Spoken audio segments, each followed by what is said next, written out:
Marge, we'll follow up on your outlooks and investments at another time, maybe in January or February in one of our face-to-face meetings. So thank you, Ms. Trina, for taking over the screen sharing. Just a reminder, if anybody is going to speak or ask a question later, please make sure to unmute yourself, and please stay muted during our speaker's presentation. We have shifted all meetings to virtual through 2020. We're hoping to meet in person once a month starting in January 21. Again, next week, we've got Phil Orlando from Federated speaking on the outlook for the stock and bond market. And we've got the calendar filled through the end of the year. I was looking through the December 3rd, Judge Maggie Robb, 10 ethical lessons we can learn from The Godfather. I mean, that is just going to be awesome. So I guess I'll let my wife know, and now I have an excuse to watch the 9-hour trilogy at my leisure. But no, so we've got an exciting docket ahead of us this fall. Our Foundation Board and Fostering Families Committee has donated their program money to the Salvation Army Angel Tree program for 180 children, which is just mind-boggling. So we also had sent out a survey to get everyone's feelings on how they feel going back to meeting in person. So if you could please respond to that either today or tomorrow, that'd be appreciated. So the Angel Tree is also our fourth quarter service project. And again, check our newsletter or website for details there. The Salvation Army bell ringing. We will be ringing the bell this December at the Kroger on 71st and Binford. So it is a nice location with fresh air and good traffic. After ringing downtown at Circle Center for the past 10 years, it is a noticeable improvement in traffic and fresh air. And we'll look for further guidance from the Salvation Army on their procedures of where we stand and how we're interacting with the public. The Speedway High School Key Club needs a Kiwanis member sponsor. So the member sponsor is the liaison between the students and the foundation board. And on the high school level, these kids really are very self-directed, and they're one step closer to being adult Kiwanians once they're out of high school and tentatively college. Instead of paying for lunch down at the Columbia Club, please click on the link in the email and consider making a small donation to the foundation. And like I said before, I'll tend to donate the amount of money that I would have earned in that time commuting back and forth to downtown. We have some people on the line today from Salvation Army. Lieutenant Josh Hubbard and Cindy Condon, the youth development coordinators at Eagle Creek, are here to talk about the grant they received from us. Our $2,500 grant funded their youth empowerment program at the Salvation Army Eagle Creek Community Center. This was specifically for scholarship offerings to cover costs for youth who might otherwise be unable to attend. So with that being said, Josh, I'll have you unmute yourself and we'll turn it over to you for a few minutes. Thank you. Yeah, thank you. Thank you for having me. It's just me. Sydney is not actually here. We are gearing up for our busy season, so she asked if she could take her last vacation of the year, and we said sure. So it's just me today, but I'm excited to be here, and I'm excited to talk about our youth programs. And I want to thank you guys for the money that you contributed to those programs. We have a busy community center. We're located on the west side at 38th Street and High School Road. We service all of West Indianapolis and Hendricks County. So that's where we pull all of our program participants from. And if you were to come visit us, any day of the week, you would see that our building gets used in some capacity. And most of those days, it's actually dedicated to youth programs. We offer the following youth programs year-round. We offer an archery program. We offer a ballet program, which is one of my favorite programs. What little girl doesn't want to be a ballerina? And when we say you have the opportunity to be a ballerina, it's a great feeling to see their face light up. We offer Taekwondo, we offer a soccer program, we offer 2 basketball programs as well. And those happen on different days of the week. And our programs are typically low cost. It's something we always strive to do. We compare with other agencies or organizations in the area to see the local cost. We want to be able to provide these at a reasonable cost. But even within that, we see people that still can't afford it. Which is where we appreciate the donation from organizations and clubs like yours.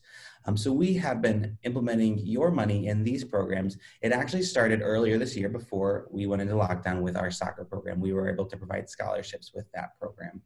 And our scholarships have always been need-based. So if we have a family that comes in and they really want to do a program, but they can't afford it, we don't tell them no. And so that is kind of how we've been distributing the funds. We restructured over the middle of the summer, and now we have added adult programs to our year-round programming schedule. And these are life skill programs. And so what we did is we partnered these adult life skill programs with our youth programs. And so where we were able to use a lot of the money that came from your club was actually to provide scholarships for children whose parents are in these life skill courses. Typically, parents that are in these life skill courses to find stable income, to find a job. They don't have money that they can just kind of give to their kid to do these programs, even though they want to. So we've been able to, one, provide something for their kids to do while they're in these programs, while they're learning family finances, while they're learning employment readiness skills. Their children can come with them to this community center, and they don't have to worry about the cost. And we're able to still fund those programs. So it's just a great opportunity to empower the whole family. Mom is learning these skills, as well as this child is receiving physical activity and social skills. So again, that is what we've been able to do with your money. And so we were very appreciative of that. The grant that you gave us has been super helpful in providing that service and maintaining our funding. So those are our programs, and just a very brief overview. I know I don't have a lot of time, but is there any questions about those programs that we have?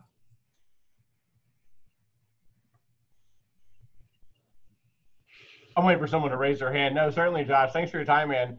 Yeah, my mom was actually a classically trained ballerina. She was going to start teaching at the Boston Ballet when my aunt died, and my parents relocated from the East Coast to Indianapolis in 1980. But yeah, she grew up in a ballet boarding school in New York, and I taught out in Pendleton for 20 years growing up.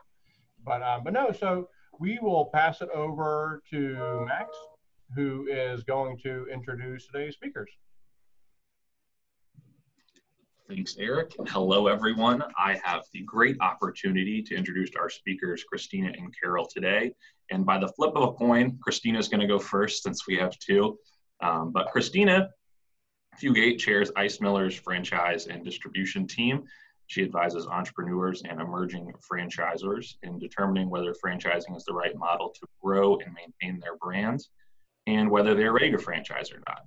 She brings more than a decade experience in representing franchise clients in a variety of commercial litigation matters, and advises on such things as resolving disputes pertaining to contracts, protection of trademarks and trade secrets. She also provides litigation counsel to several different areas in a variety of industries, Fortune 500 companies, distributors, and retailers, as well as real estate disputes, business litigation, and internal investigations. She is an active member of the International Franchise Association and has written several articles for the ABA Franchise Journal and has been a featured speaker. She's a grad of Butler University, go Dogs, and a graduate of the IU School of Law, and serves as the president of Butler's Central Indiana Alumni Chapter and a member of the Dean's Advisory Council for the Lacey School of Business, as well as on some other boards. And notably, she is the co-founder of the Women's Network Forum. And now Carol. Carol joined Baum in October of 2016, launching their Indiana office, and serves as their principal broker for the state of Indiana. She provides unique service by specializing in tenant representation for the entire state of Indiana for franchise and corporate clients, along with working on a national expansion of several franchise concepts as a member of Baum's National Real Estate Solutions Division. Some of the clients that Carol represents are the Barbershop, the Donut Experiment, Dog, Dog Stop, FedEx Office, Primrose Schools Franchising Corporation, and other private equity firms looking for ground-up sites for national tenants. She is also actively assisting the expansion of other clients in the state of Indiana. She's a member of the International Council of Shopping Centers and an active for Indy's Urban Wilderness, and a founding member of the Indiana Franchise Association and a member of the International Franchise Association. Carol graduated from Indiana University with a bachelor degree in liberal arts, and fun fact, is a licensed pilot. So I have no doubt this presentation is going to take off. So I will turn it over to you, Christina and Carol. Thank you, Max. That was a great introduction. We want to thank you all for giving us the opportunity to be with you. And I do want to give a special thank you to Graham Honecker for getting us connected with your group so we can share some information. And I'm going to share my screen right now and get it up. Let's see. We have some slides to go along with our conversation today. So again, Max did a great job of introducing us, but I'm Christina Fugate. I'm a partner at Ice Miller, and I'm going to give it a little bit more background a little later on in our conversation. But I'm here with Carol Lockhart, who's with Baum Realty, and the two of us are two founding members of the Indiana Franchise Association, which is a relatively new group, and we're excited to provide you with more information on it. We want to keep this a lively conversation and engaging conversation with all of you. So please don't hesitate to ask questions out loud or use the chat function. We'll keep an eye on it and address any of your questions you have during the presentation or at the end. So with that, I'm going to kick it over to Carol to get us started. Great. Thank you, Christine. I kind of want to start out just a little bit and talk and give some overview of some of the franchise concepts on this screen that number one are franchises, but number two are located here in Indiana. I think when most people think of franchises, they think of McDonald's, Wendy's, Kentucky Fried Chicken, and there are so many more types of businesses of all sizes that many people probably don't realize that they are even franchises. And so we wanted to just kind of show you, everything from, a dog daycare to, screen fixing company, Books and Brews, Chem Dry. The fast food industry, while it's huge, it makes up about 25% of the entire franchise community. That means there's 75% of other types of businesses that are out there that many people don't realize. And we wanted to just kind of show you some of the different concepts that are out there. And also, keep in mind that, the guy that owns the Screen Mobile franchise is local. They live here, they work here, they employ people here. Same thing about Chem Dry. Same thing about McDonald's. So, while the franchises, you see a lot of national names here, and you can think of a lot of national ones, for the most part, they're a local business. And so kind of through all this COVID thing, we want to really kind of, encourage people to, think local, buy local, don't overlook the franchises because many of them are one location or two or three location type businesses, and they're just like you and I are. They have a business, they have people, and they're contributing to the community. So there are lots and lots of businesses out there. I think some of the other ones that people don't realize, a lot of the senior care companies are now franchises. They're offering a tremendous service. A lot of Taekwondo services that many kids go to, the learning centers, the Mathnasium, the Huntington Learning Center. So if you think of just about any type of service or business that you frequent or are looking for, keep in mind that the local person might be the local franchise. So, let's keep it in mind and let's just support them any way we can, especially through all this COVID situation here. Yeah, I agree, Carol. A lot of times when you hear the word franchise, it has a bad reputation and a bad, rap. And people don't realize a franchise is really a mechanism to grow a brand. And it does take local business owners to own and operate these businesses. And a lot of times entrepreneurs will select the franchise model because they want to be a business owner, but they want to have a less risky investment. And so by buying into a franchise, they're buying into a proven method of operation, a proven brand, and they're taking the success that has already been proven and owning and operating their local business. So as Carol mentioned, these are all local business owners here in our community here in Indianapolis, which is one of the main reasons why we created the group that we did. So a little bit about us before we get into how this group formed. You've already heard a lot about my background, but I chair our franchise and distribution practice at Ice Miller, so I'm just down the street if we were together at the in person. I call myself a strategic advisor. I like to help people create and solve create businesses and help them solve the problems that they have. I'm a certified franchise executive with the International Franchise Association, which means I went through a number of courses and took a test to learn about what it means to be a franchise, how to grow a franchise, and different aspects about the franchise business model. I have many franchisor clients where I help them sell franchise outlets across the country. In order to be considered a franchise, you have to follow certain federal rules and then in some cases state rules. So guiding clients through how to navigate all of those different sets of regulations, filing in the states that require registration, and then helping them to some extent set up with the individual owners who are buying into that system. I also help when problems come up. As you heard, I do litigate on the litigation side, although we try to stay out of the courts if we can, because that's always not the most productive way to solve problems. I've got a lot of franchisee clients too, so that's on the other side. Those are the individual business owners that are buying into an existing system. I've helped a number of fitness franchisees across the country set up to become a franchisee. I work a lot in the senior care industry, so setting up franchisees to work in that space, and a lot of education franchises as well, music classes, swim schools, and other things for kids. I also work on buying and selling franchises too, so working with investors who want to buy a portfolio or a group of outlets that are already in existence. So a big spectrum of things that I do. And I'm sure many of you are familiar with Ice Miller. We've got our largest office here in Indianapolis. We've also got offices in Columbus, Ohio, Chicago, Illinois, New York City, Philadelphia, and Washington, D.C.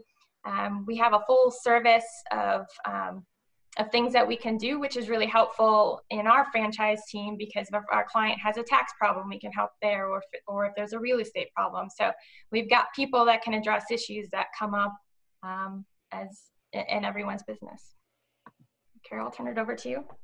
Great, thanks. And thanks again for the introduction from the beginning. I'll kind of just highlight a couple of things here. I've been working with franchisees since probably early 2000.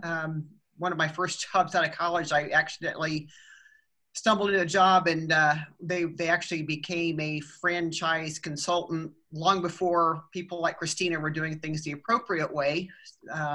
So it's been an interesting journey.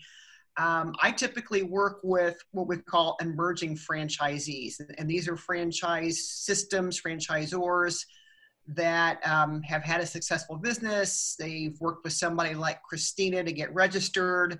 They're selling franchises and they need locations. And typically what happens is these franchisors realize fairly quickly they cannot do everything. So they're a little bit, they're waiting for the income to come in. They've got new franchisees and they find out that they can't do operations and training and franchise sales and real estate. So we work with a lot of the newer companies that typically cannot afford to bring in a experienced real estate person to, number one, help them put their real estate program in place. A lot of the programs start with just find a high visibility site wherever and let's be done with it. We actually go through and set up a complete system from what type of demographics, what type of co-tenants to work with. We actually help them with their what's working on their existing sites. Is it real estate? Is it operations?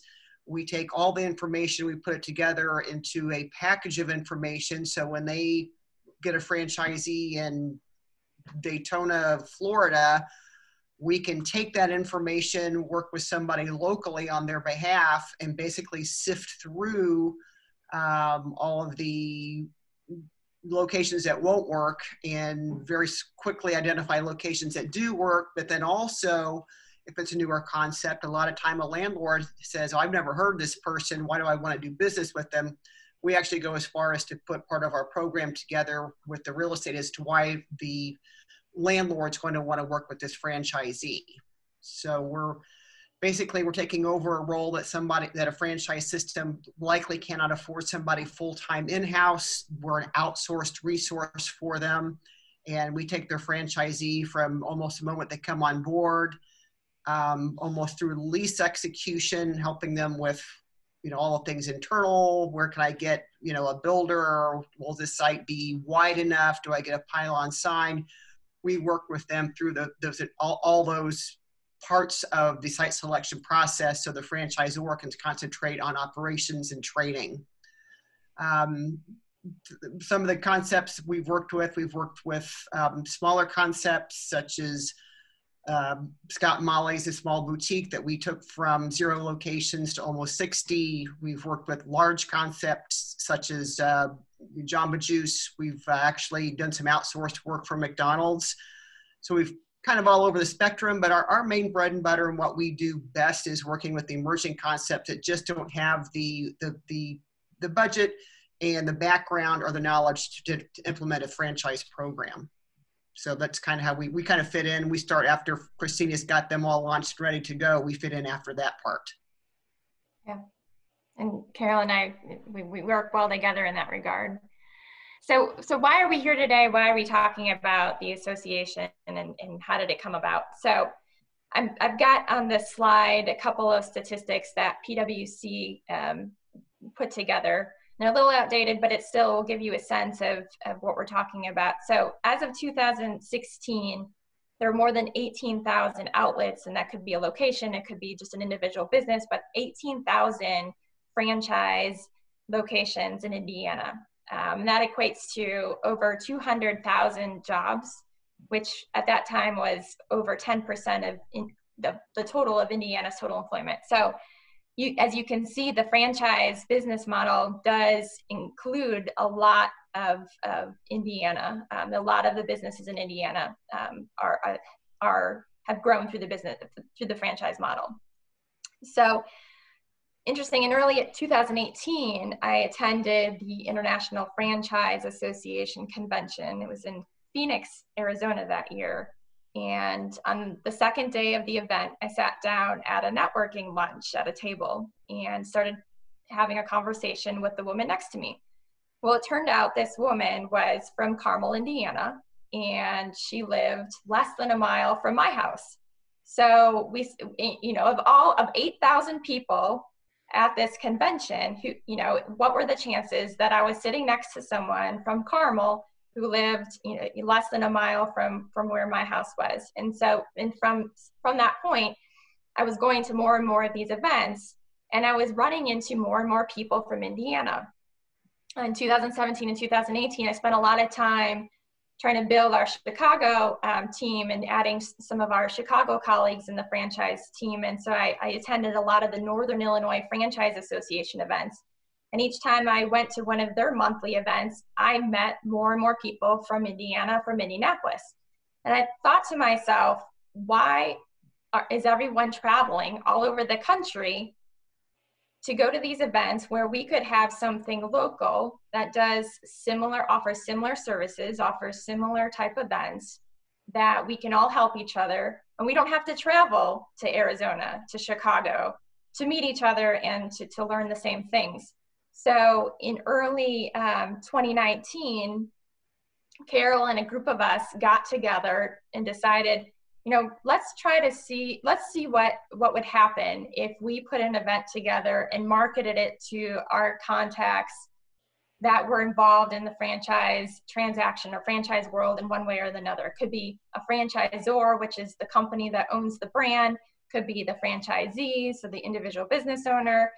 It could be the financing person, the accountant, whoever. So whoever was in our contacts, in our Outlook, let's send them an invitation and put together an event. So in early 2019, and Carol's going to get into more of this, we hosted an inaugural happy hour, as we called it. And we had over 50 people attend. And it was such a great event where we could all get together and share best practices, to network, to learn about the issues that we were all facing, that we thought, hey, this is something that can stick. And so what we ended up putting together was what's now known as the Indiana Franchise Association. And so we have a core group that has really built this association to what it is today. So it's myself, and I've got a colleague of mine from Ice Miller, Alice, Cindy Shum, who used to be with KeyBank at the time when this started, but she now owns her own business that provides facility solutions to businesses. John Slusser is with MJ Insurance. He provides a lot of insurance services for businesses who are in the franchise model. The Old National Bank Center for Excellence and Mark McFatridge over at Butler University. They've been a great partner. We've had, when we were able to do in-person and live events, we were able to do them over at Butler. And it made sense to get the center connected because a lot of times the franchisees, they are closely held businesses, which are the type of businesses that use the services over at Butler. Carol, of course, Kara Kelly, she's with Asher Agency. They are a marketing group that provide promotion, advertising, marketing services, many of which are for franchise businesses. And then Jake Sappenfield with First Financial Bank. He does a lot of SBA financing, which is the type of loans a lot of franchisees use to be able to invest and buy into a franchise system. So Carol, I'll turn it over to you. Yeah, well, kind of going back to the previous slide, some of the folks that are a part of the group, if somebody's contemplating starting a business, and they typically are going to go to their bank, try to get some type of a loan, typically the SBA, Small Business Administration, and banks look much more favorably at a franchise business than starting it up on your own. I would literally talk to bankers that, XYZ person comes in and they want to start a dog daycare, and the bank's, hesitant, this person's got no experience. Why should we loan money to you? Next day, somebody else comes in and I'm buying a franchise called XYZ Doggy Daycare. It's a whole different conversation. So being part of a franchise normally, gets you better rates. And number two, it typically can help you grow your business because of the contacts within the bank, because they are very pro-franchise. And I know there are several banks and lending institutions that specialize in franchises. And there are several large ones nationally, but I know here at the Indiana Franchise Association, we really want to work locally. And I would think that anybody in Indiana is really, really well served with our local bank connections, because they've got a vested interest in seeing, franchise systems or franchisees or small businesses be successful here in Indiana on that. Also, a lot of people don't realize here in Indiana, we've got, MJ Insurance. They're a national insurance firm, but they're based here locally as well. The Asher Agency, they're actually the advertising arm for, I know, at least Subway sandwiches across the country, one of the largest Subway systems or franchise systems in the world. Ice Miller's got a national reach as well. So the thing about the Indiana Franchise Association is we can really offer, some local support, but we've got a national reach as well. And I think that's, one of the things as we've been growing is people think, wow, I'm here in Indiana and I've got access to all this information, or I can go to these Indiana Franchise Association meetings.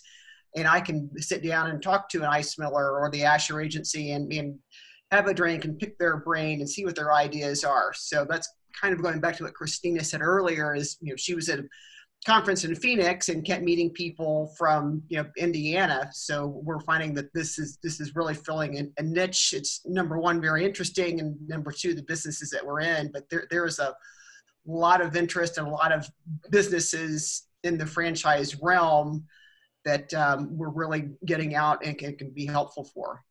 So sorry about that. Makes you go back, Christina. You're fine. Yeah.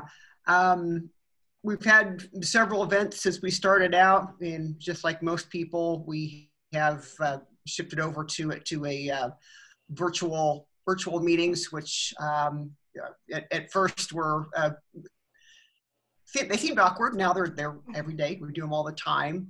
But I think our inaugural meeting that we had over 50 people at, we brought in Fran Data, which is they're a national firm, but they do international information as well, who came in and gave a really, really good overview of all kinds of really interesting statistics of what franchising means to the economy. And that's all this company does. They're based in Washington, D.C. I think they've got a lobbying arm, but they just went through and really talked about some of the staggering statistics of the contributions that franchising makes to the economy. And I think if you're not involved in franchising it and doing it on a daily basis, I think many, many people that even were really surprised at the staggering amount of money that's contributed to the economy through franchising. And this guy was a national guy in Washington, D.C., and he came here to Midwest and was more than happy to chat with us. So he obviously recognized what was going on there as well. Some of the other events that we've had Kara Kelly with the Asher agency. And again, they're a very, very large agency that specializes in franchises. She actually came in and has talked about, building the customer experience, even during COVID right now.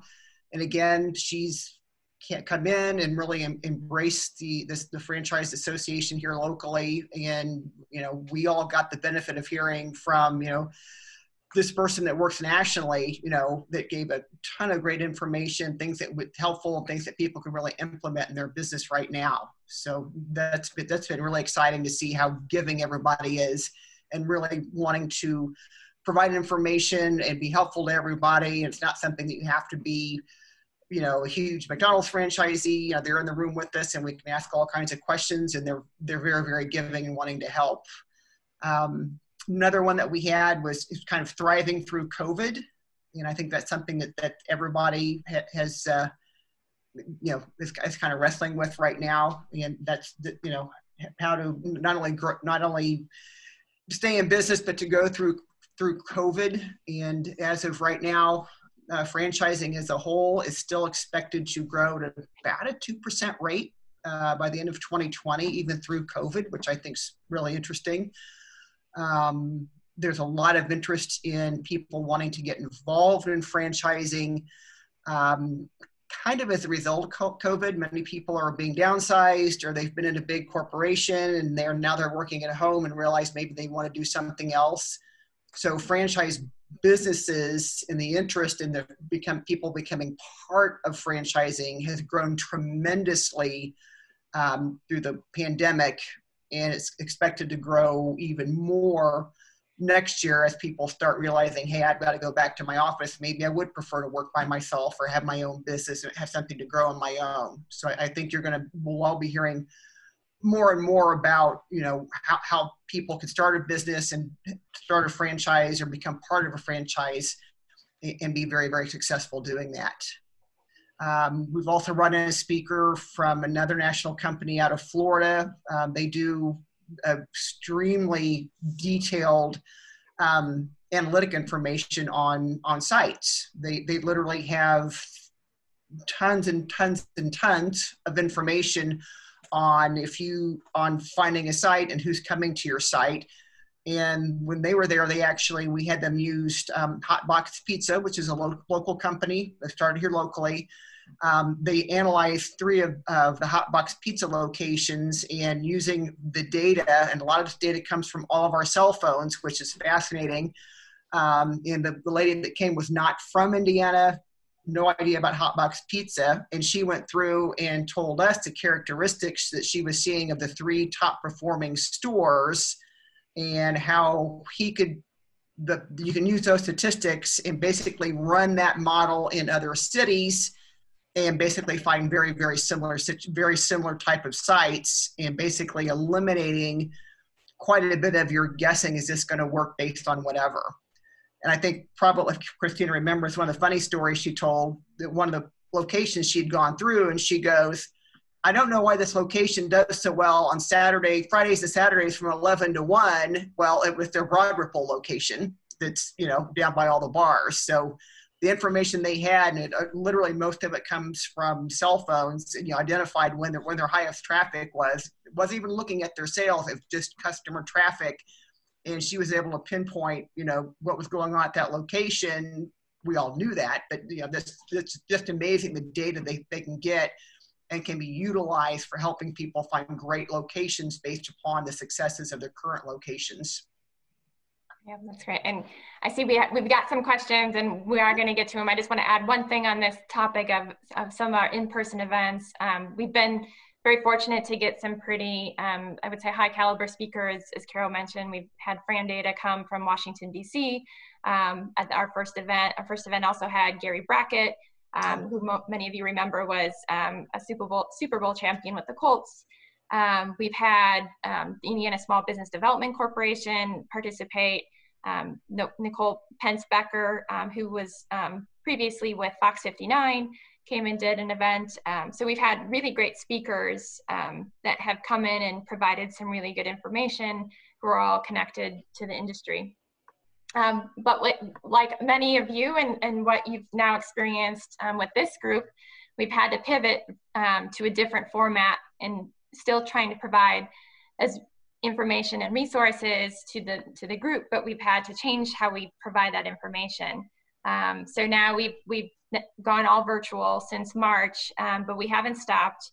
We did in April a webinar that talked about the impact of COVID on the franchising business model. And we talked about a number of different issues, one of which is connected to, we've got a question here that is, Christina and Carol's COVID has disrupted careers this year, and people looking for new employment opportunities. What are some of the considerations for someone thinking of starting a franchise? And I assume, Eric, you mean as a franchisee that they're looking for their next move, and they're looking at considerations as a franchisee.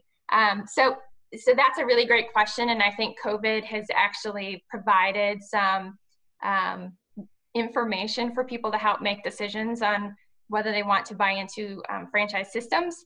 As we all know, the restaurant industry has been greatly impacted by COVID, and many restaurants that are traditional sit-down restaurants have not been doing as well, because many people are deciding to do carry-out or take-out versus going inside, and some locations still have restrictions on how many people they can serve inside a restaurant. So, looking at the different industries, as we mentioned, the franchise business model covers a number of industries. We all think of traditional McDonald's and other restaurant industries, but there's so much more.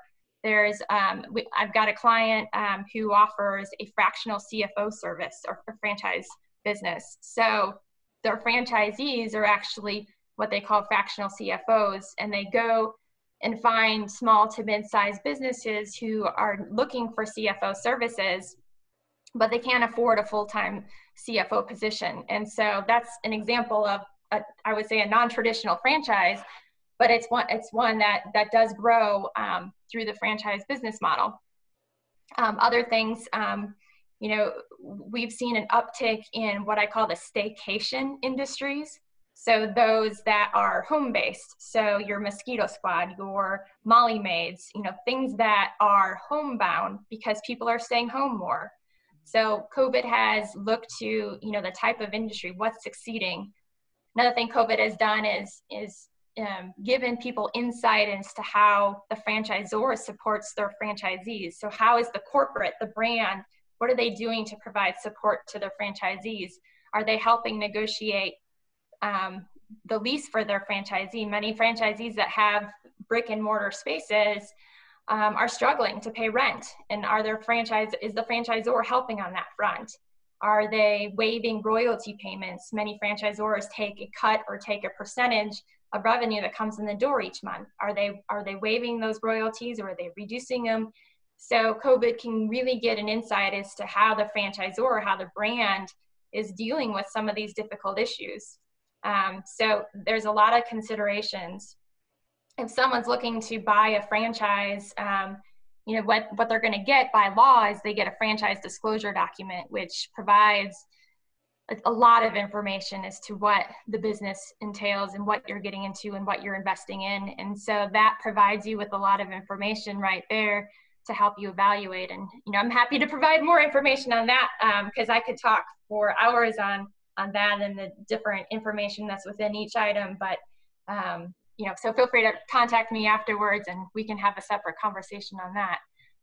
But hopefully I answered that question. But that's what the kind of things that we were talking about during that webinar in April. Carol talked a lot about on the real estate front, how people were coping with having to pay rent and strategies for working with the landlord.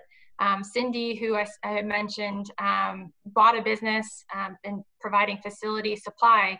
So she was talking about the different types of products out there to help keep your if you have a brick and mortar facility, how to keep it clean and what are some strategies there. So we provided a lot of insight and information.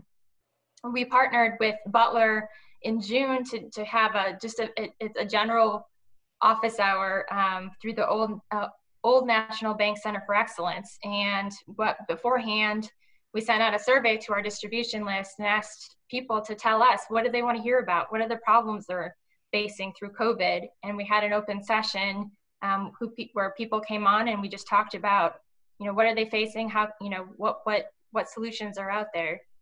And then lately we pivoted to what are called lunch and learns. We had our first one where Kara Kelly from Asher and her colleagues talked about bringing the customer back in. How do you gain that confidence back with your customers and bringing them back in to be able to grow your business even through these times? And with Veterans Day coming up next week, we've got an event that if you're interested in attending, please reach out to me or look it up on LinkedIn. But we're going to have Jim Gleason, who's a longtime franchise consultant, and Capricia Turner, who's a very successful Mosquito Squad franchise owner. She's also a veteran. They're going to talk about some of the opportunities that are out there for veterans and franchising. A lot of franchise systems will give discounts on the initial investment, the franchise fee for veterans. There are some financing and other financial opportunities for veterans to get involved with franchising. So I think next week this should be a really interesting conversation between these two. I appreciate that, Christina. No, I had heard it twice within a day of 50 to 55-year-old clients who had been let go, and hearing their stories of, I've been in this company for 13 years, for 19 years, and they had done everything that ever asked, and then they were kind of priced out of their jobs. And that was the strong conclusion was, I don't want to work for someone else again, and I want to be in control of my destiny. And no, certainly. So the timing here, it couldn't be better. So I'll direct this really to Carol or Christina, whoever wants to answer it. So one of the questions from the chat has the current administration's attempt to lighten the regulation requirements for small businesses been helpful to your clients? And then as we kind of project into 21, I'm surprised from the business development side how people kind of beat the table of so-and-so's policy is so much better, and then regionally, the differences accordingly. But no, if you all could just talk about regulation and then kind of get into the incumbent versus what you all are preparing your clients for going future. Sure. So Carol, do you want me to start? I'll take that one, Christina. Okay. First, the term regulation, it's a very broad word, and in the franchise business model, there are many issues that have come up recently that the administration, the current administration, prior administration, and what we're foreseeing in the future, there's going to be a lot of impact.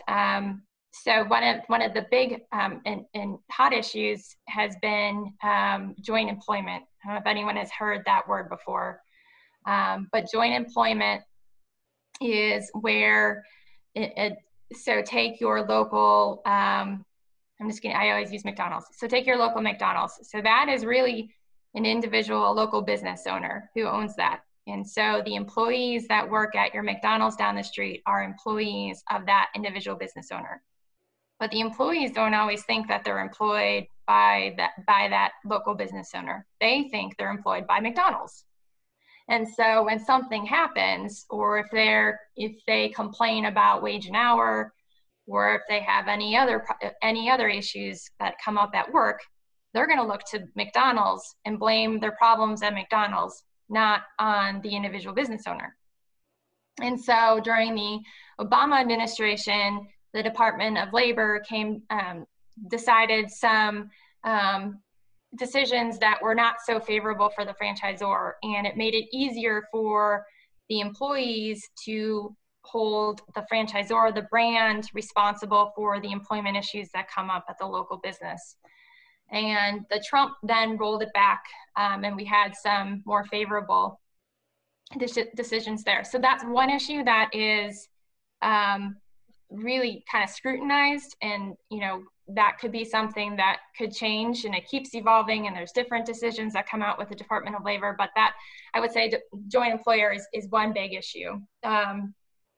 There's been some decisions out of California along this front too. So we've got the federal Department of Labor, and then we've got each state has its own rules and regulations. And California came out with it's called AB5. I don't know if anyone has heard of AB5, but it's basically trying to hold the Uber drivers accountable for unemployment and other wage and hour laws for their independent drivers. And so that trying to hold Uber accountable has bled into also the franchise business model.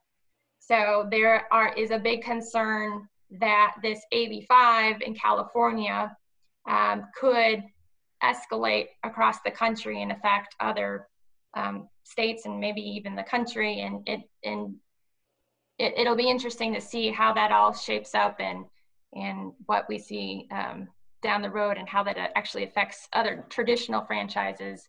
But it's all based on the Uber concept.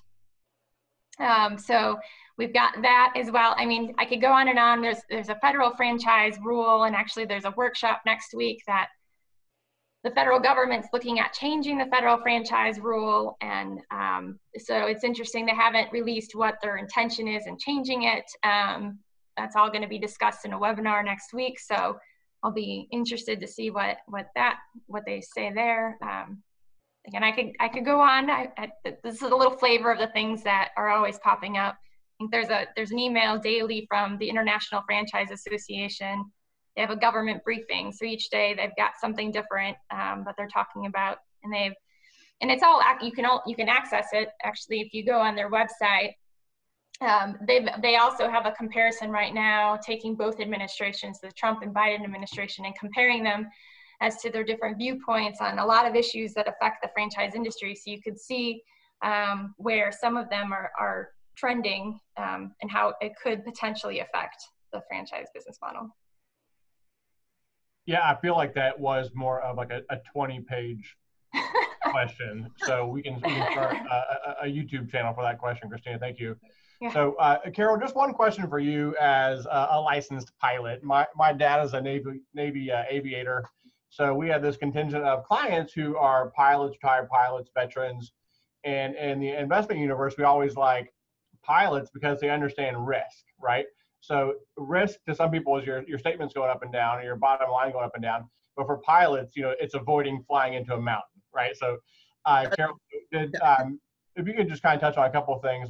Did you have a mentor growing up who kind of encouraged you to go into this kind of niche of business development? And then do you have any stories as an aviator that you kind of dovetail into conversations with clients?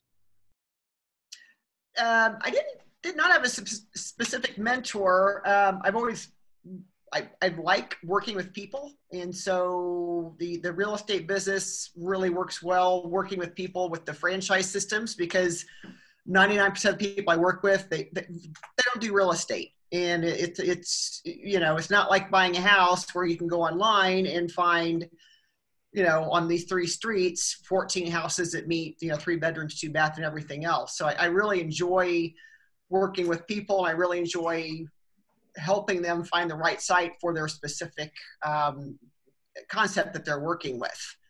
So that's, you know, I like working with different concepts. I like seeing them grow. It's just the diversity of it. I really, really enjoy.